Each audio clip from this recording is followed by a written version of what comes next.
जय माँ काली मित्रों, आपका मेरे चैनल माँ काली माँ दुर्गा शक्ति संवाद में स्वागत है। मित्रों, अगर आप मेरे चैनल पर नए हैं तो मेरे चैनल को सब्सक्राइब कीजिए, लाइक कीजिए, शेयर कीजिए। साथ ही नोटिफिकेशन बेल को भी प्रेस कीजिए, जिससे मेरी आने वाली वीडियोस का नोटिफिकेशन आपको तुरंत मिल जाए। मित्रों, आज का जो विषय है वो विषय ये है कि क्या गोद भरना क्या होता है। अगर आप सपने में गोद भरते हुए देखते हैं तो उसका क्या अर्थ होता है और गोद किस प्रकार भरी जाती है। दरबारों में जो गोद भरी जाती है उसका क्या अर्थ होता है। तो बहुत सारी बातें हैं जिसको लेकर के बच्चों के मन में सवाल होते हैं। हमारे पास प्रश्न भी आते हैं पर्सनली व्हाट्सएप पर कि माँ, गोद भरना अगर सपने में दिखाई देता है तो इसका क्या अर्थ होता है। तो उसी से संबंधित ये जानकारी है। आप वीडियो को पूरा सुनिएगा, तभी आपको पूरी बात समझ में आएगी। देखिए मित्रों, अगर आपको सबसे पहले ये बताते हैं कि गोद भरना क्या होता है और गोद भरने में क्या क्या सामग्री दी जाती है। देखिए, पहली बात तो ये, जो गोद भरी जाती है, कुछ व्यक्ति ये सोचते हैं गोद भरने का अर्थ होता है कि जब किसी के संतान नहीं होती तो संतान के लिए ही केवल शक्तियाँ गोद भरती हैं, लेकिन ऐसा नहीं है। गोद किसी भी कार्य के लिए भरी जा सकती है। जैसा कि आपका विवाह नहीं हो रहा है, उसके लिए गोद भरी जाती है। आपकी कोई जॉब नहीं है, जॉब के लिए गोद भरी जाती है। या आपको कोई परेशानी है, आपकी कोई इच्छा है, आपकी कोई मनोकामना है, आपकी कोई परेशानी है, तो उसके लिए भी गोद भरी जाती है। तो किसी भी कार्य के लिए गोद भरी जा सकती है। और ये जो गोद भरी जाती है शक्तियों के द्वारा भरी जाती है और किसी विद्वान व्यक्ति के द्वारा भरी जाती है। जो चौकी लगाते हैं, दरबार लगाते हैं, भगत हैं, उनके द्वारा गोद भरी जाती है। तो गोद जो है मनोकामना की पूर्ति हेतु भरी जाती है। गोद भरने में जो सामग्री दी जाती है उसमें एक नारियल होता है, श्रृंगार का सामान होता है, फल होते हैं, कोई चोला देना चाहता है तो चोला भी होता है। तो ये सभी सामग्री आपको गोद भराई में दी जाती हैं, नारियल और चुनरी के साथ में। तो उस समय पर वो सामग्री आपको दी जाती है, यानी आपकी इच्छा पूर्ति के लिए दी जाती है, आपकी मनोकामना पूर्ति के लिए दी जाती है।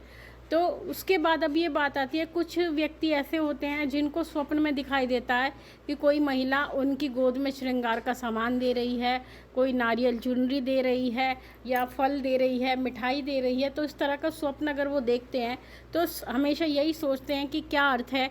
मुझसे भी बहुत से बच्चे प्रश्न करते हैं कि माँ, हमें स्वप्न में दिखाई दिया कि कोई महिला हमारी गोद में श्रृंगार का सामान देती है, नारियल चुनरी देती है, तो इसका क्या अर्थ होता है।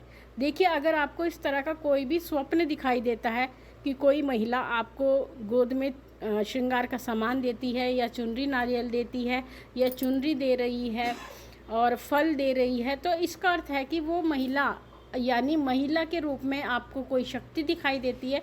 शक्ति में कोई भी शक्ति हो सकती है, माँ दुर्गा काली की भी शक्ति हो सकती है, माँ शीतला मसानी की भी शक्ति हो सकती है, कोई भी शक्ति हो सकती है जो आपकी गोद भर रही है। और गोद भरने का अर्थ मैंने आपको बताया है कि कोई इच्छा आपकी पूरी होने वाली है, कोई ऐसी परेशानी जो आपके जीवन में चल रही है वो परेशानी का अंत होने वाला है। या आपके घर में अगर बेरोजगारी है, आपका रोजगार नहीं चल रहा है तो वो रोज़गार आपका लगने वाला है।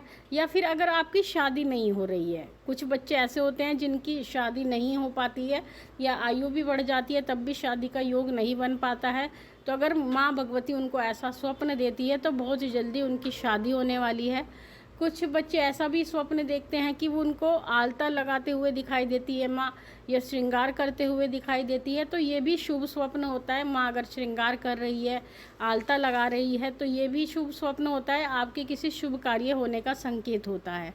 तो इस प्रकार से अगर आप स्वप्न देखते हैं, गोद भरते हुए देखते हैं किसी स्त्री को कि वो आपकी गोद भर रही है, तो ये एक शुभ स्वप्न की श्रेणी में आता है कि माँ आपका कोई कार्य बनाना चाहती है। कुछ दरबारों में ऐसा होता है कि बहुत ज़्यादा भीड़ भी होती है, तो वहाँ पर गोद भरने का एक समय होता है।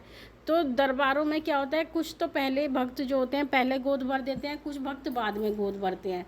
तो कुछ संगत ज़्यादा होने की वजह से केवल गोद भर के ही काम को पूर्ण कर देते हैं। तो इसको लेकर के बच्चों के मन में ये संशय रह जाता है कि हमारी जो है भक्त ने केवल गोद भर दी है और हमारी पूछा नहीं हुई है। लेकिन आप ये नहीं जानते हैं कि पूछा से भी बढ़कर गोद भरना होता है, क्योंकि जब शक्ति आपकी गोद भरती है तो वो आपको आशीर्वाद प्रदान करती है, एक वरदान आपको देती है। यानी जिस परेशानी के लिए आप गए हैं वो संकट आपका शक्ति काट देती है और गोद भर के आपकी जो इच्छा है उस पूर्ति के लिए आपको वरदान प्रदान करती है। तो ऐसी परिस्थिति में आपको बिल्कुल भी ये संशय नहीं लाना चाहिए कि केवल आपकी गोद भर के आपको घर भेज दिया गया है, आपका पूछा नहीं हुआ। पूछा का अर्थ यही होता है कि जो आपके घर में परेशानी है उसके बारे में आपको बताया जाता है, लेकिन जब गोद भरी जाती है तो कष्टों का निवारण ही आपका पूरी तरह से कर दिया जाता है। इसका अर्थ ये होता है। तो आगे से कभी भी आपको गोद भरने वाली कोई बात आए समझ में, तो आप इस वीडियो को ज़रूर सुनिएगा, क्योंकि आपको पूरी जानकारी इसमें दी जा रही है गोद भरने से संबंधित। तो मित्रों, ये थी जानकारी आप सभी के लिए। माँ भगवती से यही प्रार्थना करती हैं कि वो आपके भंडारे भरती रहे, आपकी सभी मनोकामनाओं को पूर्ण करती रहे। आपसे फिर मिलते हैं अपनी अगली वीडियो में। तब तक के लिए जय महाकाली, जय महाकाल।